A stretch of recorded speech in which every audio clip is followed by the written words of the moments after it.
Hello दोस्तों, 15 जुलाई को centralised courses के लिए सेकंड काउंसलिंग की कॉलेज अलॉटमेंट की लिस्ट रिलीज़ कर दी गई है।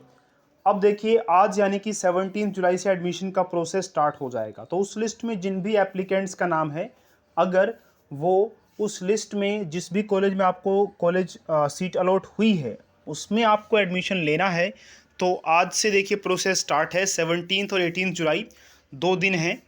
17 जुलाई को उन कैंडिडेट्स का एडमिशन होगा जो जनरल कैटेगरी में आते हैं, किसी भी रिजर्व्ड कैटेगरी में नहीं आते हैं। और जो किसी रिजर्व्ड कैटेगरी में आते हैं, चाहे वो यूटी पूल में हो या जनरल पूल में हो, उनका एडमिशन का प्रोसेस 18 जुलाई से स्टार्ट होगा। एडमिशन के प्रोसेस में मेनली क्या होगा, डॉक्यूमेंट्स वेरिफिकेशन और फ़ी पेमेंट का प्रोसेस रहता है। तो देखिए, अब आपको फ़ी पे करनी होती है, वो फ़ी आपको ऑनलाइन ही पे करनी होती है, कॉलेज में जाकर फ़ी पे नहीं होगी। आप संपर्क से भी फ़ी पे कर सकते हैं, संपर्क के थ्रू भी फ़ी डिपॉजिट कर सकते हैं।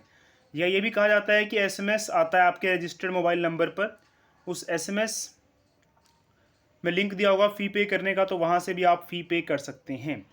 और ये ध्यान रखिएगा कि अगर आपको कॉलेज में जो सीट अलॉट हुई है उसे पक्का करना है, तो फ़ी आपको एडमिशन डेट के 24 घंटे के अंदर अंदर पे करनी है। जैसे मान लीजिए आपका 17 जुलाई को एडमिशन का प्रोसेस स्टार्ट है, तो इस 17 जुलाई सुबह 10 बजे से प्रोसेस स्टार्ट है, तो 24 घंटे के अंदर अंदर आपको फ़ी पे करनी रहती है, अदरवाइज़ आपकी सीट कैंसिल हो जाती है। अब फ़ी पे करने के लिए देखिए, आपको या तो एसएमएस आएगा, कई बार एसएमएस लेट आता है, तो ये लिंक दिया है, आप इस लिंक पर भी क्लिक कर सकते हैं। तो अगर देखिए इस लिंक पर हम क्लिक करते हैं तो कुछ इस तरह का पेज खुलता है, ये रहा। तो यहाँ पर क्या करना है, आपको अपना फॉर्म नंबर भरना है। फॉर्म नंबर भर के यहाँ सर्च बाय फॉर्म नंबर, तो अगर आपको फ़ी पे करने का ऑप्शन शो हो रहा होगा तो आप यहाँ से भी फ़ी पे कर सकते हैं। जैसे आप फॉर्म नंबर भरेंगे, सर्च बाय फॉर्म नंबर पर क्लिक करेंगे, तो अगर आपको कॉलेज अलॉट हुआ होगा, फ़ी को पे करने का ऑप्शन एनेबल हो जाएगा, तो आपको देखिए एक नया पेज खुलेगा, वहाँ पे आपकी डिटेल्स होंगी, आपका नेम वगैरह लिखा होगा और नीचे जो है फ़ी पेमेंट करने के लिए लिंक होगा, वहाँ से आप फ़ी पे कर सकते हैं। या फिर एक और तरीका देखिए रहा, जैसे आप ऑफिशियल वेबसाइट पर विजिट करते हैं डीएचई की, तो ये देखिए 3 लाइनें बनी हुई मिलती हैं आपको। किसी भी पेज पर जाएंगे तो ये 3 लाइनें मिलेंगी। यहाँ पे देखिए आपके पास फ़ी पेमेंट का ऑप्शन रहता है, ये रहा। तो ये फ़ी पेमेंट गवर्नमेंट कॉलेज, तो इस पर क्लिक करेंगे तो यहाँ से भी आपको एक लिंक मिल जाता है फ़ी पेमेंट करने का। यहाँ आपको फॉर्म नंबर भरना होता है, सर्च बाय फॉर्म नंबर पर क्लिक करना होता है, तो आपको पता लग जाएगा फ़ी पे करने का ऑप्शन एनेबल हुआ है या नहीं। अगर एनेबल हो गया है तो उसे 24 घंटे के अंदर अंदर पे कर दीजिएगा। या तो आप खुद अपने मोबाइल से पे कर सकते हैं, जैसे मैंने बताया, यहाँ से मतलब खुद से पे कर सकते हैं, आप फिर संपर्क से पे कर देंगे तो और भी अच्छा रहेगा।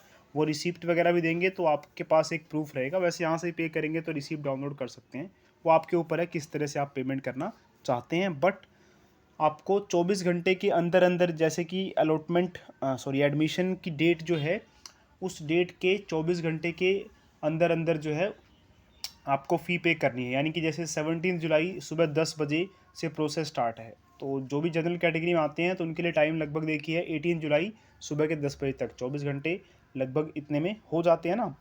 तो इस तरह से देखिए आप फ़ी पे कर सकते हैं।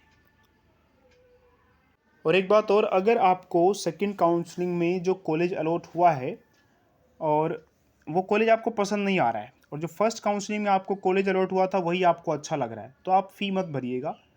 नहीं तो फिर आपको, अगर आप फ़ी पे कर देते हैं तो सेकंड काउंसलिंग में जो कॉलेज अलॉट हुआ है वो आपको मिल जाएगा, और फर्स्ट काउंसलिंग वाला कॉलेज आपका जो कॉलेज अलॉट हुआ है वो कैंसिल हो जाएगा। तो फ़ी पे करनी है या नहीं करनी है ये आपके ऊपर है। जैसे कि मैंने आपको बता दिया है, फ़ी पे करेंगे तो क्या होगा, नहीं पे करेंगे तो क्या होने वाला है।